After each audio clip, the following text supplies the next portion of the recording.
The Italian Wine Podcast is introducing a new donation drive this month. It's called Why Am I a Fan? We are encouraging anyone who tunes in on a regular basis to send us your 10-second video on why you are a fan of our podcast network or a specific show.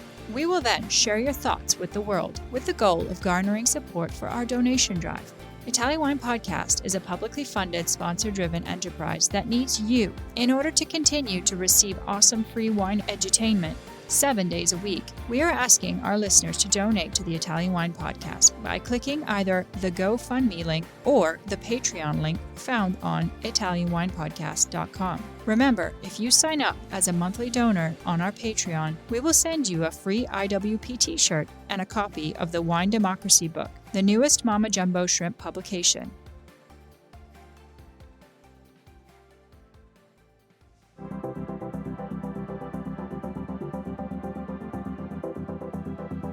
Thanks for tuning in to Get U.S. Market Ready with Italian Wine People on the Italian Wine Podcast.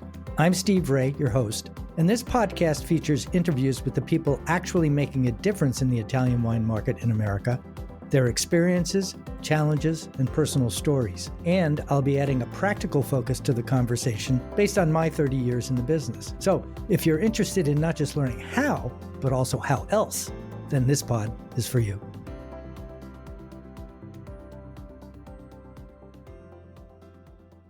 Hello, this is Steve Raye, and welcome to this week's edition of Get U.S. Market Ready with Italian Wine People.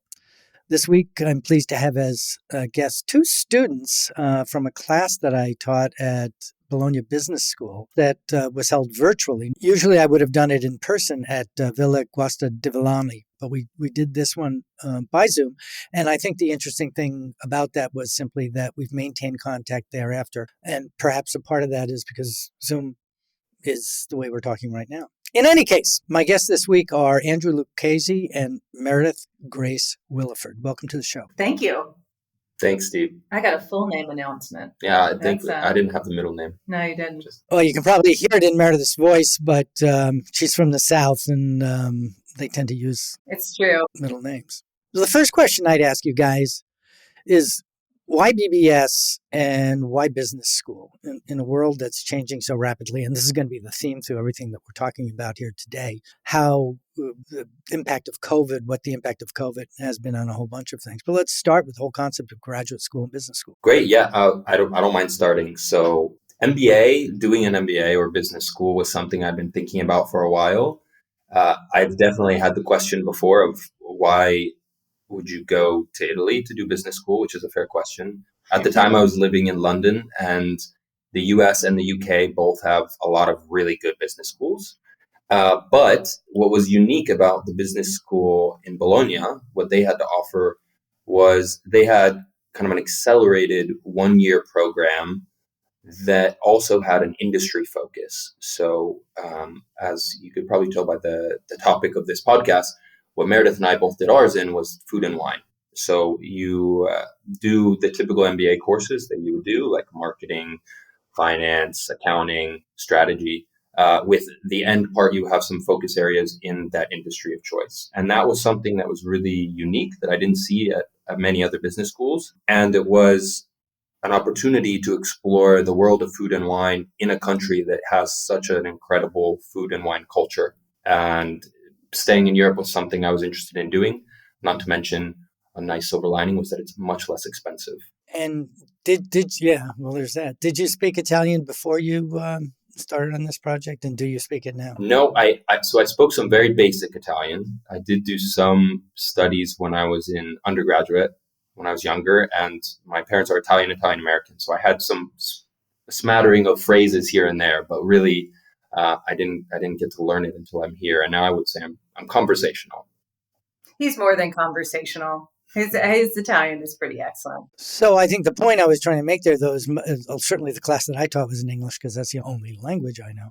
Most of the people that I deal with, certainly from the North, and everyone connected with BBS and also with Stevie Kinn's operation, everybody speaks English. And in fact, they speak English better than most Americans because it's a second language and they pay attention to grammar. Let's move on from that. So I was saying earlier about the focus of the conversation. And what I wanted to do was to focus on the perception of call it the entire Italian wine export community. So not just Italian producers and Italian exporters, but also American importers, distributors, salespeople, writers, all the rest, everybody who touches wine or some stage on the path of selling wine from the perspective of millennials. Now, you two, are you millennials? Are you like authentic millennials? I mean, it depends on what you mean by authentic. I don't think I'm authentically. I'm born within the time period that is required to be classified as a millennial. However, perhaps I don't meet the stereotypical, particularly from a consumer profiling perspective of what a millennial might be. Yeah, and I wonder if there's anything as stereotypical. But the real question I was asking, and maybe I'll ask that again. You guys are unusual in terms of pursuing A, a business degree, and B, a business degree in a foreign country. But by the same token, you're also members of the millennial community. Whatever the dates are, really doesn't matter, but that's what you are. So what I wanted to focus on today was from the millennial perspective. So you may not be speaking from your own personal perspective, but you are, I would like you to be at least speaking from the perspective of that age cohort, much like were I to be talking about baby boomers. Certainly doesn't apply to everybody, but it certainly also would be indicative. So when we originally met, I guess it was in the beginnings rather than the middle of COVID, because I'm guessing it was probably 2020 and probably April or May or somewhere around there. And we didn't know what was going to happen. Now we have. So now look back 2.5 years, and just talk a little bit about the impact that COVID had on the whole concept of a business degree and a business degree from an Italian business school. I think that, Andrew said this in his intro, and I think that the value of the business degree is something obviously that's changing. You're seeing declining rates of people actually enrolling in business school in the United States.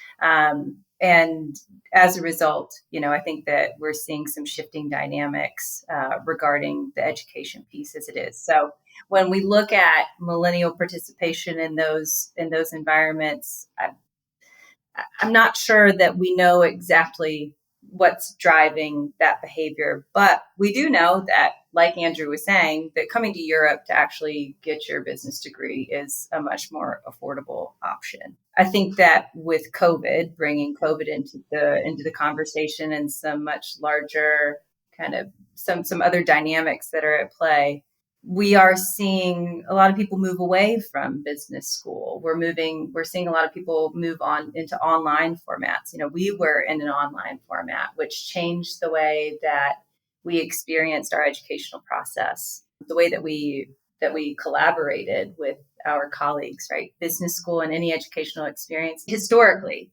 it has been based on your ability to be in person and interact. That's how we've known education since education was introduced. And now that's changing. That was only accelerated by COVID, which obviously was part of our experience. Now we see that more and more, and understandably so.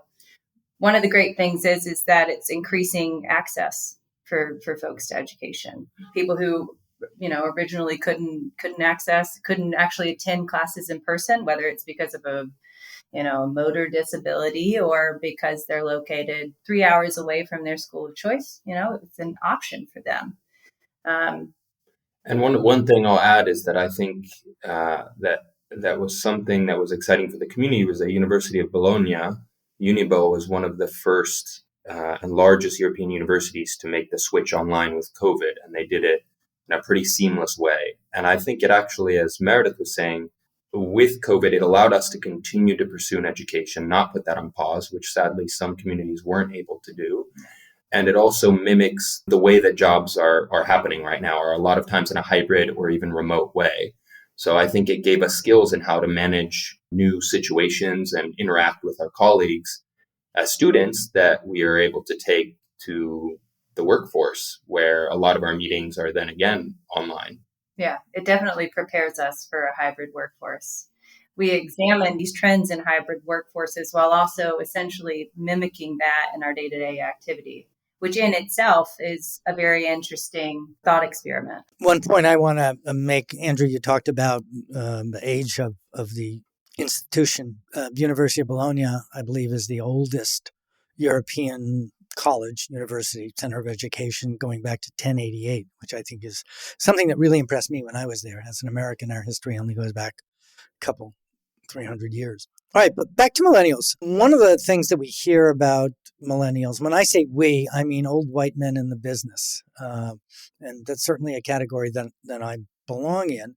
And that, how relevant are the authorities, if you will, or the decision makers as opposed to the opinion makers in the industry? Or how relevant are they to the needs, wants, and interests of this changing and evolving, we could call it a target audience. I don't like that phrase, but millennials as an age cohort. So talk to me about what millennials are, and you can talk a little bit about how you think you're different from typical millennials. But the idea is to put it in perspective with how things have changed versus how they used to be, or how you understand they used to be based on what people have told you from the industry in the past. I don't think that we're as different from previous generations as we perhaps are described to be. I think that we do have different expectations of the workforce, but also that, work in itself is changing in its very nature. So I don't think that we're actually so different fundamentally from, say, Gen X, right? We actually have a lot of overlap, especially on our end of the millennial spectrum. Like, we have a lot of overlap with Gen X. I'm technically pre-digital. I think, Andrew, are you pre-digital? Yeah. Versus digitally native, which I think is the corresponding term, right? but we weren't born with digital technology in our fingertips, right? We weren't born touching the device. I think that we were talking about it earlier, and I think that the first time that both of us had cell phones was probably in high school, maybe middle school. Middle school, high school, yeah. And the first time that I accessed social media was in late high school. So I think that, it's really the digital divide that fundamentally differentiates some generations from others. As an example, Gen Z versus Gen X, very different.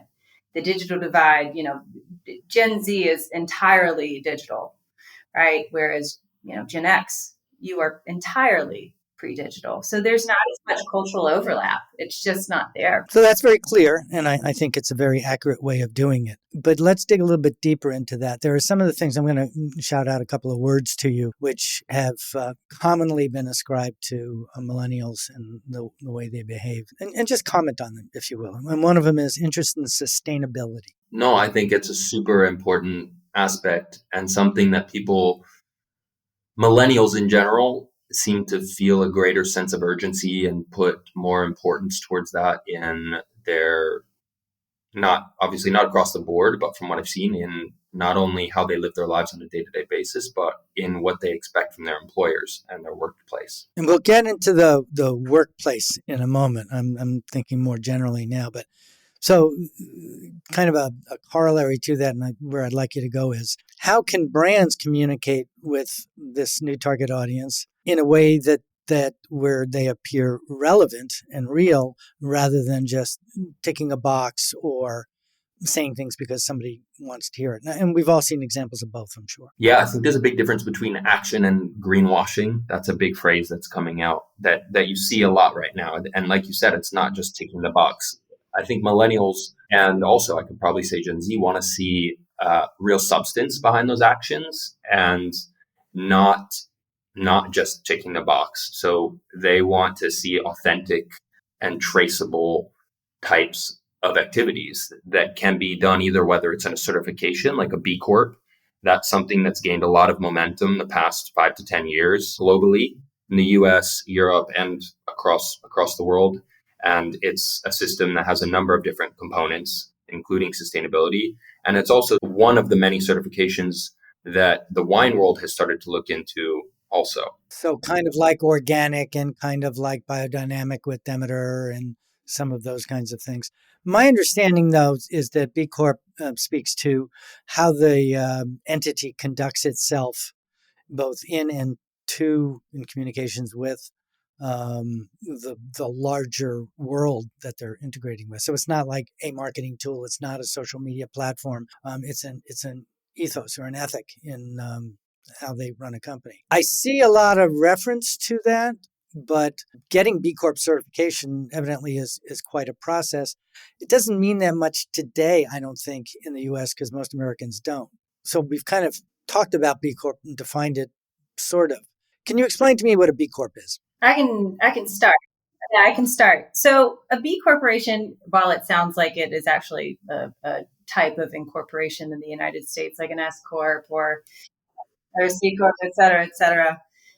It's a certification that a business obtains after going through a pretty rigorous process where you do a desk analysis and a strategic analysis and a fiscal analysis of your entire company's operation. And what they look at is they look at your environmental, right? Your environmental policies, how it is that you interact with the government, with the environment, how you interact with your employees, right? So how you socially sustain yourself. And then what your governance mechanisms are that you have in place in order to ensure that you adhere to those standards, right? To whatever policies that you have in place. And so these are things that one has to apply for. They get measured by some entity. And if they pass, then they get bestowed this certification, which they can put on their label. That's right. It's just like like an ISO certification, right? Which matters in industry or industrial stuff, but, doesn't matter to somebody else that we used to have this thing called Six Sigma. What's in it for me? I don't know what I get out of that. But the flip side of that, of things like organic, biodynamic, my original question was about sustainability. And really there's three thoughts inherent in that, or that kind of combine with sustainability to work together. One is environmental, or the second is environmental awareness. And the third part is, call it global warming, but that's really part of environmental awareness. But it's, the significant change in weather in vineyards around the world, earlier ripening, earlier harvesting, changing of varieties that are ideal in countries where the type of wine they make and the style, and call it terroir or whatever you want to call it, has defined things. That's under assault, if you will, from global warming. So all of this together is, I see it as a recognition that there's something fundamentally broken, some recognition on the part of the millennial cohort that there's something fundamentally broken that needs to be fixed, and that they expect companies to address that directly and proactively. I think that that's correct. I think that that's largely correct. I think that there are deviations from that, but I think that the majority opinion probably goes in that direction. As an example, I was talking to a family member of mine who's also in the alcohol industry. And I asked her about a specific concern. We were talking about specific concerns that we had. We had climate anxiety. It's one of the things that you'll hear from Gen Zers and young millennials particularly, is this whole idea of climate anxiety, right? It's something that they carry with them constantly because they are genuinely concerned about the future of the environment. And all of the collateral effects that a deteriorating climate has. But I was talking to this individual, and she said to me, no, I'm not concerned. This is the way that, so-and-so intended it, right? This is the way that our history has been laid for us. And I found that to be, and this was when I was in the United States a couple weeks ago, I found that to be a really shocking comment, and it deviated from what I typically hear from millennials and Gen Zers. So, I think that oftentimes when we talk about millennials and their perspectives on climate change, we tend to follow this narrative that everybody's on the same page. But I think that might need to be dug into a little bit deeper. I think that all in all, it's probably correct. But I think that there are some pretty significant deviations from it that we might not be capturing. Yeah. I'm almost hearing in your response there that it might be the equivalent of evolution versus intelligent design. We're not going to go down that road. Probably not a good one to go down now. Right. Yeah. So let's move on to kind of a related subject here. Talked earlier about the experience of working remotely, and what I see as the lack of an experience of working with others on the part of millennials or people who are working remotely, and an inability to read cues.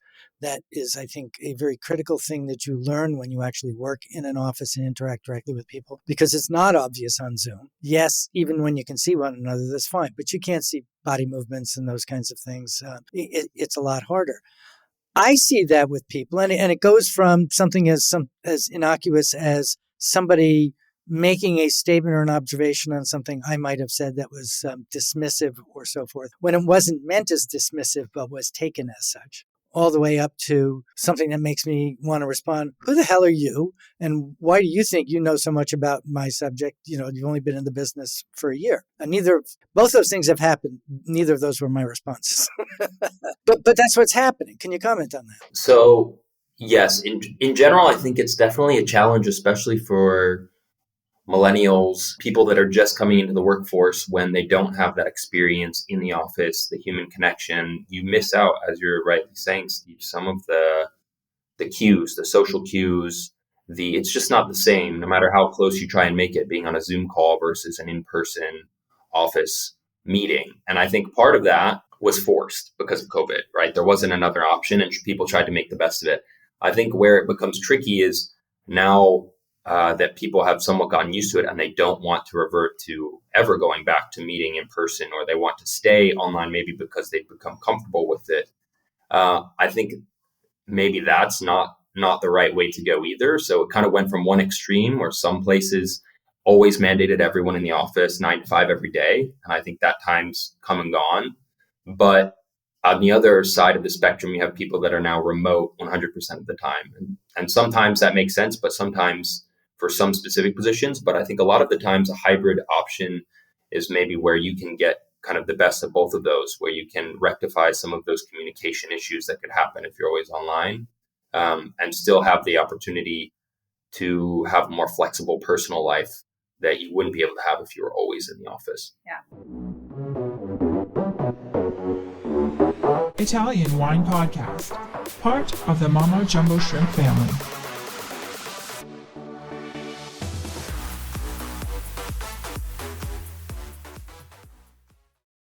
Okay, let's take that down into a little bit more detail. One of the things I've been talking with Meredith about is DEI, diversity, equity, and inclusion. We did an interview with Deborah Brenner of Women of the Vine and Spirits and explored that in depth. It's also one of the key kind of planks, if you will, on the platform that define millennials. How does the university teach things like corporate management and dealing with the problems of today versus the problems of yesterday? And as an example, I'll use one that I never heard of but just found out about called quiet quitting. So was that kind of stuff addressed as normal management? Here's how you manage an entity and an organization. Here's how you organize it. Here's how you motivate it. All that kind of stuff. Yeah, I'll take this one. So I think that one of the unique things about BBS is that, and what probably differentiates it from a lot of programs in the United States, is that it wasn't founded on the traditional, financial praxis that most U.S. business schools were founded upon, right? The actual approach to the didactic material is very different. It's much more humanistic in its education, and they really emphasize civic responsibility within the leadership curriculum. How it is that they try to form you as a leader is very much rooted in this sense of civic responsibility. And also another important and adjacent and associated component is that there's more of a focus on a triple bottom line as opposed to just a strictly profitability model of doing business. And so I think that BBS you asked about specifically, organizational management and so on and so forth. All of that comes through in almost every single class that you have, whether it be, accounting or financial management.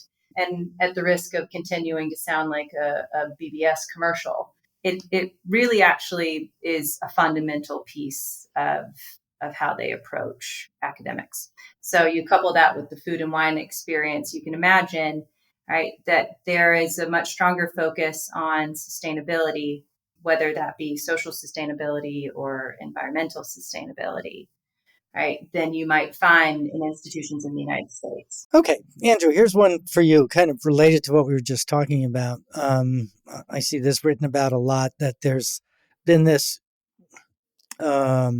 change, also call it a dramatic growth, in the expectation of how much millennials are to be paid for the work that they do, and the speed in which they expect to see promotions and go from being an intern to owning the business. And as a manager, former manager, I don't have any people reporting to me anymore, thank God. But that was something that we had to manage.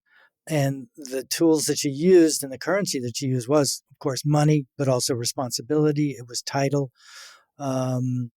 Those things don't carry as much weight, I don't think. But am I wrong? Tell me. No, I think overall you're right. I think it's a tricky question in the sense that I think there's an aspect of that everyone, when they're young, is a little bit more impatient and wants to move faster than maybe the world will let them. I think when you're first in the workforce, especially with millennials, you have like I've seen and I felt a strong sense of meritocracy, in the sense that if I work really hard and I do a good job and I'm able to manage all those responsibilities, as you mentioned, if you don't, that's another question. But if you're able to manage all those responsibilities and do the work that's expected and or exceed them, then why not be able to be promoted? Why have to wait in line just because there's someone older than you or someone who's been around longer? So I think there is an aspect of impatience. It's maybe natural, but there's something that millennials see that think they should, if they are doing the work, they should be given the responsibility and have the opportunity to grow, not just because they feel like they have to wait because you need to have 10 years experience. If you're doing the work, why not have the title or the money or the opportunity? I think that you used the word meritocracy. And I think it's extremely important, because I think that a lot of millennials, probably not us, but a lot of we aren't indicative of the millennial experience in all of its ways. We're both white people who are from the United States who have economic means. And so we experience the business environment in a different way, right? Whereas a majority of people don't actually have the benefit, or have not historically had the benefit of meritocracy, right? Meritocracy is not, fully formed unless it actually is applied to everyone. And so I think that, when we see the things that we're seeing, the trends that we're seeing with job salary expectations, with hours of work expectations, right? With roles and responsibilities expectations.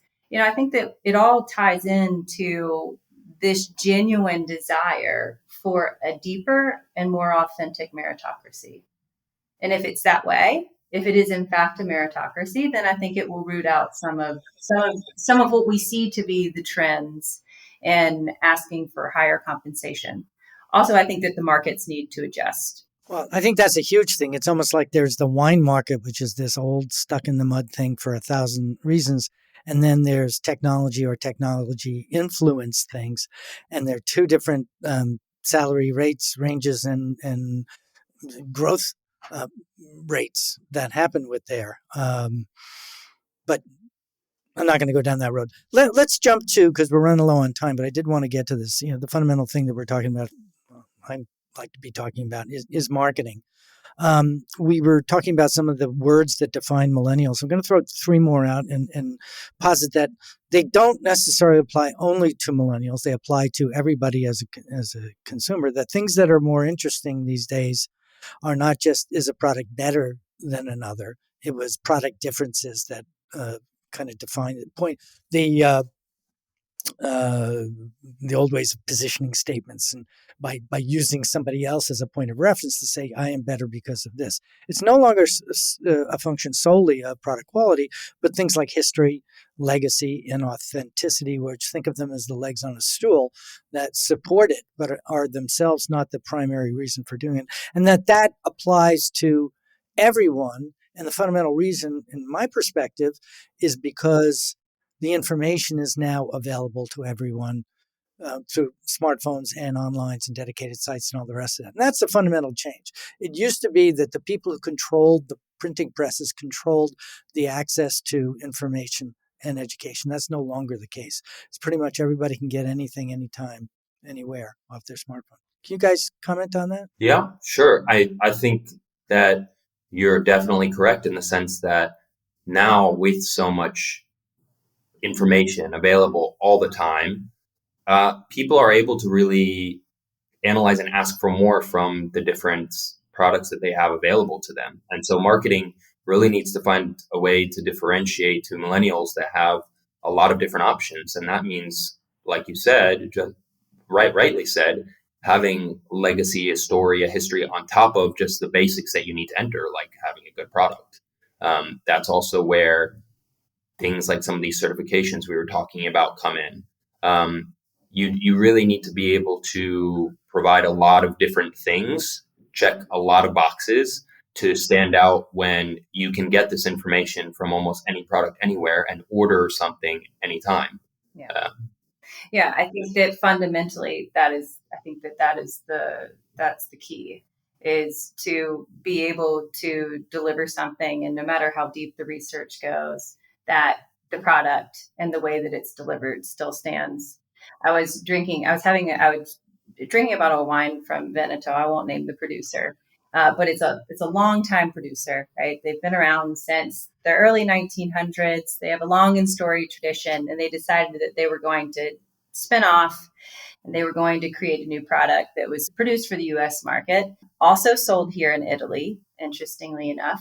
And they decided that they were going to feature on every single label a Black man. Okay. Interesting. Very interesting, because this is a producer in Veneto. And typically, you don't see people, right, who are animated on a bottle. That's new. And it's a fresh direction, right? And then they gave him a different ethnicity, right? And as a result, what they were trying to do is they were trying to communicate, right, and be more inclusive in their marketing effort. But if you pull back the layers on that, right, how is that represented internally within their corporation, right? Where is that coming from? Is it just a marketing exercise, right?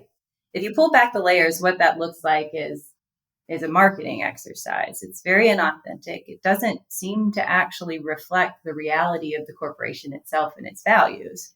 It seems to be a money grab. So that's a real disconnect. And my sense is where you're getting to is that Gary Vaynerchuk had this great, you remember when we had that oil spill in the Gulf? He said they can smell an oil spill across an entire Gulf of Mexico. It's very clear to millennials when something is inauthentic. Not that something is authentic, but a little bit of an exaggeration or trying to claim too much undermines exactly what it is that you're trying to do. So you've got another issue of, okay, what about copywriters and ad agencies, assuming those things still exist? Are they aging out as well? And do you need new people writing new copy for new audiences in new media? I think that is part of the regeneration of the supply chain that's absolutely essential. Say that again. I love that. The regeneration of the supply chain. Explain that to me. I like it. All right. The regeneration of the supply chain that's so essential. We can do all of the work that we want to, we've had, as an example, we've had multicultural marketing folks for as long as we've had marketing. Forever, like 15, 20 years. Yeah, forever. Right. But it's taken us a long time to turn that same lens inward, right? And to look at not only us as a company, but to look further downstream in the value chain. And finally, we're doing that. But a lot of that's happening in the United States, right? It's happening at the import and distribution levels. It's happening at storytelling over there. But when you look at production, right? You look at production in Italy, where you have a relatively homogenous ownership tier, right? You don't see that introspection, because if they do that introspection, it's going to be very difficult to align it with the US reality. So if consumers want a product in which they feel reflected, not only in the marketing, but also in the story behind it, then producers and everybody, including copywriters, and it's everyone in the production, on the production side, has to find a way to become more engaged in the conversation in a meaningful way and actually prepared to take some action. So not just more engaged, which is a big stretch for a lot of company leadership, but also the empowerment or the permission to be able to speak. Used to be, everything had to go through the PR guy and senior management would approve everything. And it was all sanitized in long sentences and using big words with more than 3 syllables. And I don't see that happening. I use one example, a client that I was at where they basically literally opened the doors to the factory and the production facility and how it was all made. And we could see the buy-in, if you will, or the living, breathing thing that was their vision and philosophy. The question and the challenge to me is, okay, how do I communicate that to American consumers who did not have the benefit of going over there and actually seeing it and feeling it and hearing it and all that kind of stuff? And right, I don't have the answer to that. That's a challenge. Just saying it. No, really, this is serious. This is what I mean. That we have to find different ways of communicating that. And I think one of the solutions has to do with the word that we used, which was engagement, that it isn't just having other people say your product's name, but call it evangelizing on behalf of the product on your behalf, telling their friends about this product in their words, which you don't get to edit. And you may not even get to see because you're not part of that conversation if you're not even following some of the entities. And yet those are the conversations that dominate more so than those that you paid for through advertising or paid ads online. I was going to ask a question, but I think I just answered it. So you guys are resident in Italy now. What's your next steps? How are you going to, I'll be like Dad. Are you going to get a job? I think that we're actually both still kind of getting similar questions from our own families. Now, for me, I think that we're both.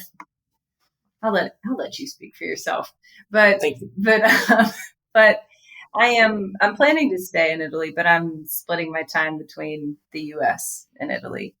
As to be clear, in your case, your mom is setting up a distillery called micro or mini distillery. What's the name of that company? Well, it's a series of 3 distilleries. The business plan has grown and changed and evolved. The business plan was initially conceived of in March of 2020. Great timing, excellent timing. And initially it was 1 distillery and now it's 3 distilleries. And the name is Liberty and Plenty. So a series of distilleries in North Carolina specifically. So here you are with experience in the food and wine industry and now a freshly pressed MBA from the oldest university in Europe. How come you're not home working for Mom? Well, it's an excellent question, Steve. My other passion and kind of the other shade of my soul is really committed to DEI.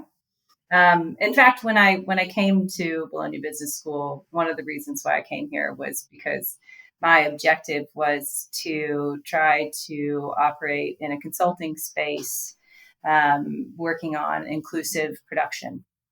So looking at industrial and agricultural environments and seeing how it is that we could work in principles adjacent to DEI and social sustainability throughout the production chain. So that's really why I ended up there. And that's not just in the corporate offices, but through the rest of the company where stuff actually gets done instead of talked about. Okay, I'm going to turn the eye of Sauron over here to you, Andrew. What are your plans? Okay, so my plan for the time being also staying in Italy. So right now I'm working with a creative agency, digital agency called the Arm and Bar. That was founded in New York, but also expanded and opened their European office here in Milan, where we do a lot of brand launch and relaunch, largely in food and beverage space, internationally in Italy and outside of Italy. So it's been a way, coming from a background of technology and technology consulting, it's been an opportunity to get more involved in the food and beverage world from a European perspective, but also to see how I can work more on the marketing side and bring together some of the passions of my previous experience with technology, but also new Italian kind of products, the excellence that's there, and also bring in aspects of sustainability. So that must be a huge area for growth and development, because it's what everybody needs or wants, even if they aren't able to articulate that which it is. It's more than just you're the new copywriter telling those stories, but that it's this confluence or conflation of both the technology itself and this marketing strategies of how you communicate, engage with, and motivate people to become evangelists to a brand, which, as we all know, is a much more powerful way of doing it. One of the things I've heard is about the 100 true followers, or whatever you want to call it. But the idea is a very small set of very motivated influencers is going to be more significant than having 100,000 who are just ginning up clicks and likes and whatever. Because today it may be Instagram and LinkedIn, and last year it was Twitter and TikTok, and maybe some of those things are going to last. I don't know. But I think you can safely say that all those things are going to change and they're going to evolve. And where they are today, they won't be there tomorrow. So it seems to me that that kind of stuff and that capability carries a lot more weight and value long term to prospective employers than I can manage the Facebook page or something like that. Yeah, exactly. It's like what you were just saying about those people that are going to really advocate for your product and engage organically without it being a paid advertisement. Just like what you're saying with the 100 people. Or without it looking like it's a paid advertisement. That's the biggest challenge. Yeah. That is, it's got to be believable. Okay. So we definitely are over time here, but I want to draw it around. What's the big takeaway? My listenership is mostly trade, mostly in the U.S., some in UK, and also fewer in Italy, surprisingly, and probably because this is in English. But in any case, with a trade audience, there's different messaging that you want to send to the trade about brands and so forth than you would with consumers, especially in a three-tier system like ours. So of all the things that we talked about, is there something that you heard or said or the other one had said that you think is the big takeaway that someone could put to use practically after they stop listening to this podcast? So I can speak more generally. We talked around it, maybe not directly at it, but I think one of the things that is important is that, as you said, there's a lot of, I think, millennials and younger people that are interested in this industry. And it seems like there's also a lot of people in industry that are looking to engage with millennials and younger generations. I think that there can be actions on both sides taken to better have that match. So there's a lot of people like myself who come from a background that's not wine and spirits, but I'm interested in being involved and having a part of that conversation. I think there's a lot of different roles that someone like myself or someone who's listening to this podcast and maybe isn't involved in the industry now but would like to be can bring to the table a lot of value, whether that's in the back office, whether that's in finance, marketing, HR. I think there's a lot of ways you can get involved, even if it's not directly with a winery. There's adjacent companies that do work in that space, and that it's not necessarily a linear path, and to just be not to be afraid to reach out and ask for help and talk to those people that you see that are doing interesting things that you could see yourself doing in the industry, like how we've been stayed in touch and been able to stay connected to you. Okay, Meredith, you want to comment on it? And you can make it broader than trade. That was, restate the question. No, I think that it's relevant. I think that it's transversal, right? I think that the idea and the central point that you're making is really about access, which is something that we've talked about a lot, Steve, together. And at the end of the day, what it's about is looking beyond your immediate field of vision or the traditional places in which we look for conversations about the industry and the way that the industry is going. One of the common refrains that we hear is, well, we can't find the right skills. It goes back to the same thing with quiet quitting. People aren't just, limiting their work to a certain scope because they don't care about their livelihoods. It's because they're tapped out. And oftentimes that actually takes root in companies not knowing what skills they're looking for or where to look for those skills. I think that's fundamental. I mean, if you need someone to manage the website, fine, you can say, I need someone to manage the website. But the larger issue here is how can I improve communications, both within and among my different communities, with and without my entity. I just don't see, and maybe there's an evolution going on that I don't see at my level, but I don't see a great arm wrap around that. But I definitely see it as a need. And I think that it's a systemic problem, and systemic problems are really scary. But because systemic problems need systemic solutions, and you can't, as one producer in Italy, even if you are big wine, you can't solve that problem of not being able to find skills, or even more, going deeper. You can't solve the problem of not knowing what skills you need to get you through the next 5 years all on your own. That is not a question that you answer in a silo. And so you can't engage with the right people if you really don't know what skills you're going to need. And that's a question that has to be answered at a systemic level that engages everyone across the value chain. You guys said something earlier before we started recording I thought that was wonderful. And you talked about being here, meaning HERE. And my point is, think about here as HEAR, that people do a lot more talking than they do listening. And in the world that we live in, I think listening is a lot more important than talking, because generally speaking, you don't have a clue as to what you're talking about. Me being the first in that line. So it's hard to do, but I think it's absolutely critical to do that, because digitally native people are able to articulate things in a digitally native way rather than having to translate it to something that is intelligible to not only the new audience, but your new employees. So, okay. Long interview, but I hope you stayed with us. So this is Steve Raye signing off this week for Get U.S. Market Ready with the Italian Wine Podcast. And come join us again next week for another interesting interview on the Italian Wine Podcast channel. Thanks again for listening. This is Steve Raye with Get U.S. Market Ready with Italian Wine People on the Italian Wine Podcast.